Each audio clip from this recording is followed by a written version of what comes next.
أعوذ بالله من الشيطان الرجيم بسم الله الرحمن الرحيم اللهم صل على سيدنا مولانا محمد راهي وسلم عليه وعلى آله وصحبه وحبدي بجاه ما تيسين جمال ماهب jërëjëf Cheikh Ahmadou Bamba Xaadimu Rasuul jaram maam Cheikh Fall mbokki taalibe yi maa ngi leen di siyaar yéen ñëpp siyaar bu tedd di nuyu mbokki jullit yi nuyu bu sell te kawe di nuyu suñu frère suñu sœur chrétiens yi nuyu bu kawe te sell tamit di ñaanal seen Cheikh Sidi Mokhtar yàgg fi ak seen Cheikh jëmm vidéo bu gàtt lay doon buy leeral ne lii fi xew nii fi ñu toll nii duñ ko bàyyi mu jàll dañoo jàpp tey sëñ Bara Dolly jàpp sëñ Assane Mbacké te lu ko waral dañoo dem bureau ba sa ndaam bureau de vote fa nekk yëpp benn bulletin de Abdoulaye Wade nekk fa université waxi noppi bureau de vote fa benn bulletin Abdoulaye Wade nekk fa de source sûre ñu ngi investigué mais nee nañu doomu Moustapha Cissé Lo bu ñuy wax Morlo dañ ko jàpp ak benn oto boo xam ne dafa yor ñeenti sac yoo xam ne fees dell bulletin de vote Abdoulaye Wade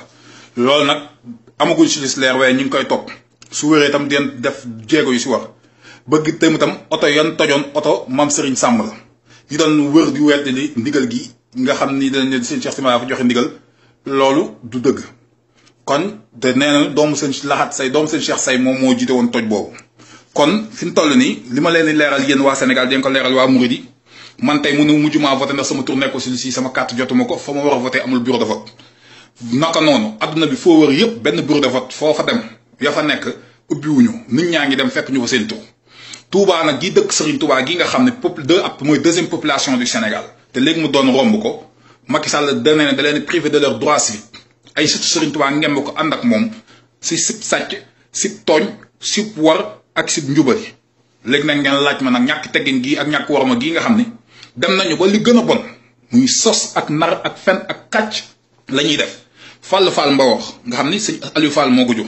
dem def montage créé page Facebook bu bees dem jël sama audio boo xam ne suñu Cheikh Bintou xalifa sëñ Modou Ablaye moo ko def ne damay siy saaga sëñ Mountakha loolu du ma ko liggéeyante ak sëñ Mountakha yow yaa am loo wax sëñ Mountakha comme que jàlle wax nga ko baax na mais na la leer ñi may waxal xam nañ ko te yow dugg nga yaa ngi gën a yokk ay dossiers yoo xam ne ñaanal Macky Sall des na te Macky Sall su wàccee yoon nay dox si dëkk bi te yéen la naa la tëjlu kenn mënut a ñam te soo ma moytul su lii jeexee naa wax vidéo yoo xam dina tas sa sëy sa ordinateur yan sa fekk dugg nañ ci ordinateur yan fa fekk ak site ya nga nekk ak la nga nekk yow suñu Fall naa ko tas internet bi yëpp balaa ñuy egg foofu nag ñu dem ba nga war a toog xalifa sëñ Aliou Fall Mbor ñu la door sa toog moytul balaa muy diffuser information yi ton je te mets en garde ñii la ngemb mbàkke yi la ngemb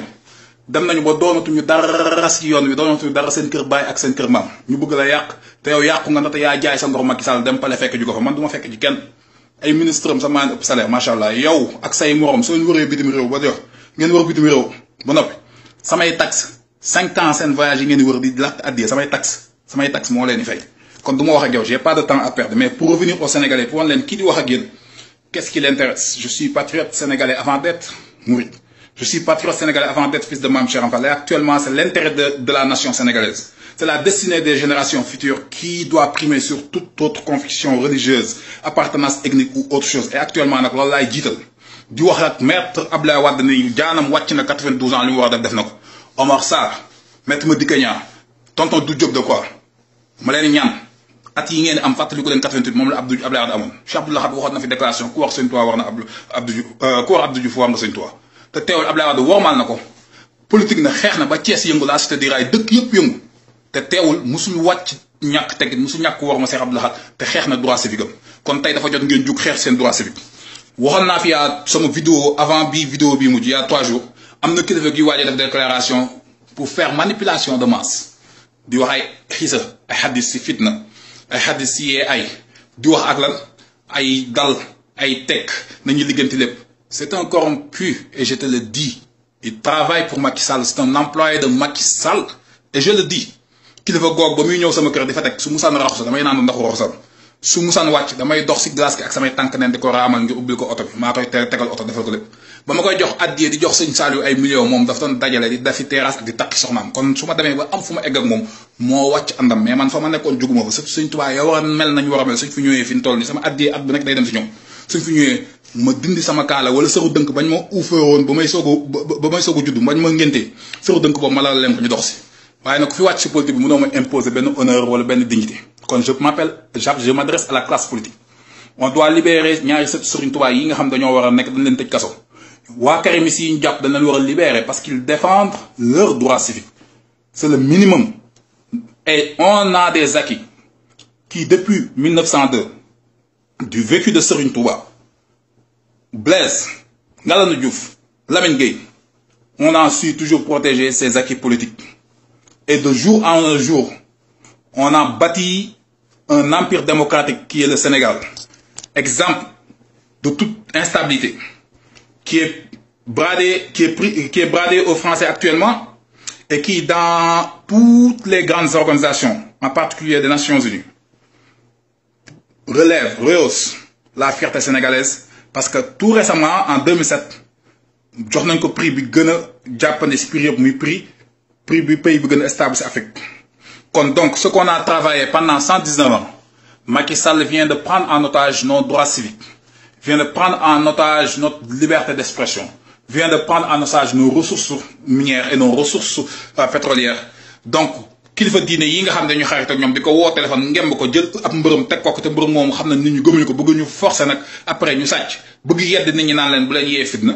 bu leen yee ay ànd leen lépp si dal yooyu na ko wax su amee li muy wax ñun wàcc nañu ak suñu diggante ak suñu borom wàcc suñu diggante ak Serigne Touba wàcc suñu diggante ak suñu askan bàyyi nañu julli gi bàyyi woor gi bàyyi jàngi xasida dem rangi si bureau de vote yow bés boobu ku nekk bàyyi nga sa lenn loo xam ne da nga ko waroon defal yàlla dem rangi ñii bàyyi seen liggéey ñii jënd ay billets avion dem rangi jël seen carte d'identité inscrire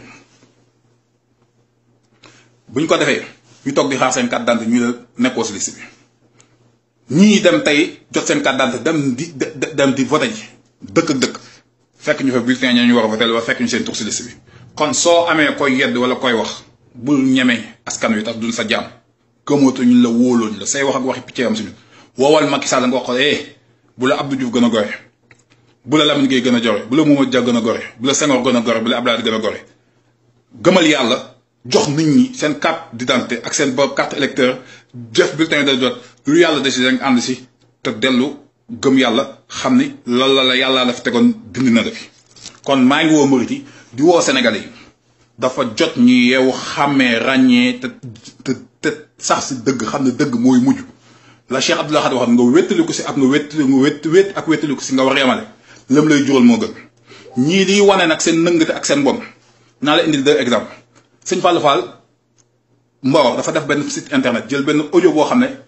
dama yónnee woon sama doomu mag bi làqu bi sëñ Modou Ablaye muy sëñ Cheikh Bintou audio di ko jàll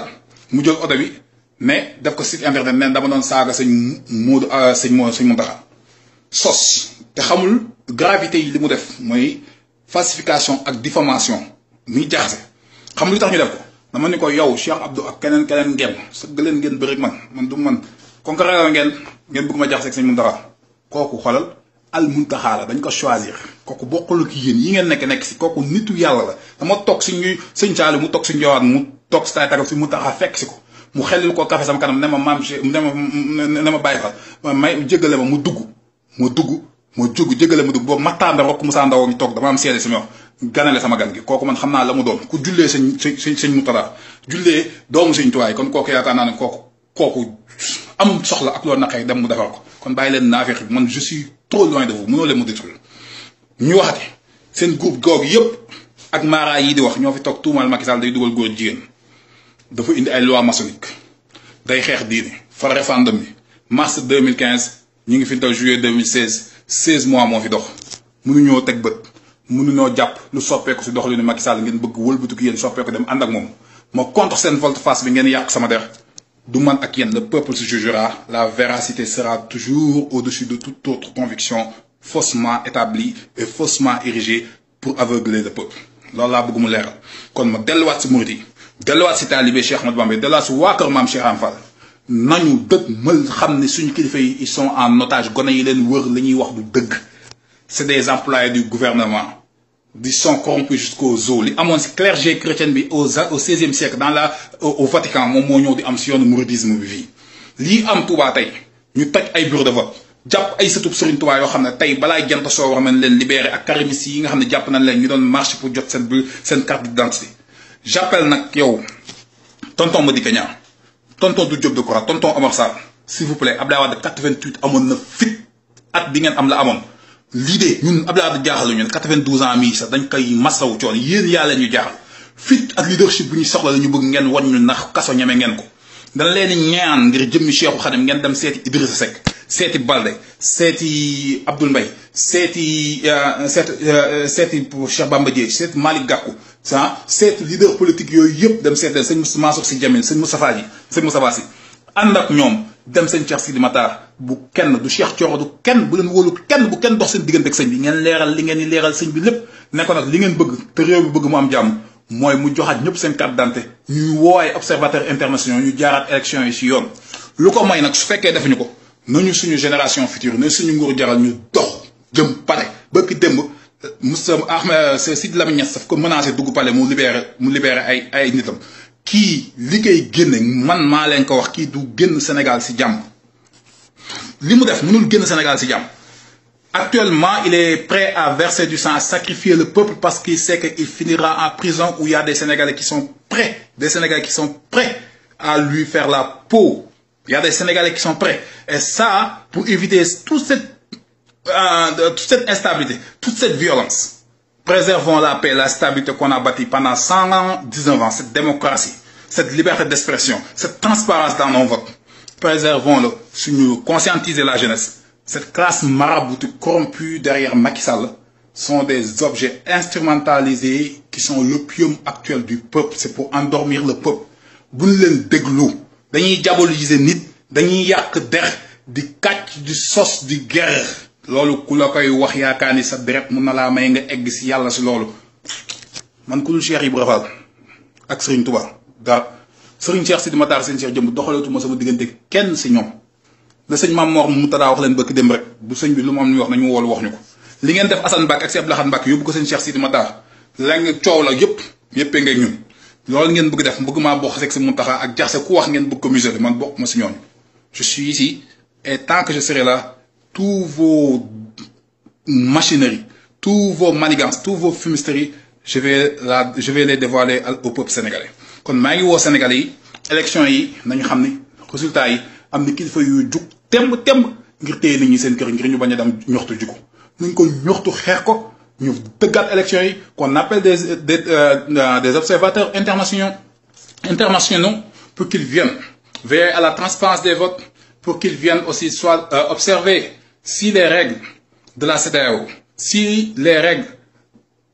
d'élection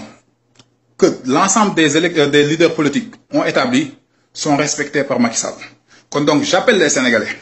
à se conscientiser du fait que c'est la destinée des générations futures qui est en jeu.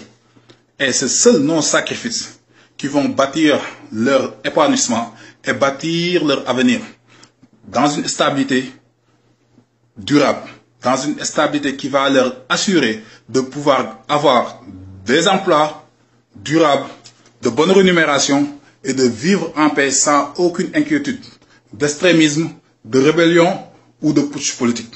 Donc, Macky Sall, c'est l'ennemi public numéro 1. Et aux États-Unis, ni Macky Sall, ce que Macky Sall a fait, si un chef de l'État l'avait fait aux États-Unis, la CIA aurait réglé son dossier depuis longtemps. Donc, on ne peut pas mettre en jeu la sécurité, la stabilité et une démocratie bâtie pendant 119 ans du vécu de Cheikh Ahmadou Bamba, un seul vaurien qui a volé l'argent, 7 milliards des deniers publics, qui a menti au peuple, qui a trahi le peuple, qui a fait de la trahison, qui a bradé nos ressources à la France, 10% de nos pétroles, on ne peut pas le laisser continuer à nous massacrer, à nous prendre en otage, alors que c'est juste pour sauver sa peau, celle de son entourage, son frère, qui, avec Petrotim, ont des revenus qui seront durables et qui vont se fructifier au cours des années sur tout contrat qui ont été légués à BPA Total. Donc, maa ngi ñaan Sénégalais yi di ñaan murit yi sëñ Bara Dolly ak sëñ Assane Mbacké tey na ñëpp jug dem préfecture dem fañ leen téye suñ leen génnewul ñoon ña fa nekk nañ leen génne nañ ñu defoon 100 mètres sama mag ba génne ko nañ ko def kilifa yi wër sëriñ bi nag ñi si wax li am sëriñ bi amul buñ leen wóolu buñ leen gëm nag nu ko tuddee leader politique yëpp chef d'opposition yi ànd def benn say booloo jiital njëriñu Sénégal dem seen Cheikh Sidi Matar filmé ko wax lu leer nañ sëriñ Macky Sall su dee taalibeem ñu xam ko tey su taalibeem ñu xam ne li muy wax li may wax am naa féq buy làqatu la du wax dëgg kàcc ak rambàcc rek la nekk di jaxase kër diine yi tas na fépp nag li mu bëggoon mooy Touba moo doon ennemi Touba ngi yëngu di tas di tasaaroo dégg ñu ko Laayeen dégg ñu ko Njaasaan dégg ñu ko si dëkk Xaadir yi dégg ñu ko Tiwaawan kër Sëriñ Tuubaa tas na ko Mbàkke Mbàkke yaa ngi reyante dëkkam ba coow laa ngi fa police ñi ngi jàpp surtout Mbàkke Mbàkke yi yéen na ngeen topp kilifa Mbàkke Mbàkke yi nga xam jox na leen ay suuf ñii ay oto ñii ay kër ñii ñu fekk si ñoom ay milliards kenn naroon leen te tëj ñoon ngeen leen di déglu ñaan leen Sëriñ Tuubaa lii Sëriñ Tuubaa lee gëm leen seen bopp te xam ne lii dafa jot politique bi ku fi wàcc doo doomu kenn Sénégal la fi nekk moom la ñuy jiital ak intérêt pays donc le peuple l'intérêt du peuple la nation avant toute autre considération ou conviction religieuse ou ethnique ou appartenance confrérique kon jërëjëfati Serigne Touba jaram Mame Cheikh Fall. J'appelle les Sénégalais, la mobilisation pour déloger Macky Sall au palais vient de commencer. Tant qu'il ne va pas se soumettre aux règles de transparence et de bonne tenue des élections, il est hors la loi, et on hors la loi, on doit se soumettre à la justice. Et la justice sera la justice du peuple et des rues.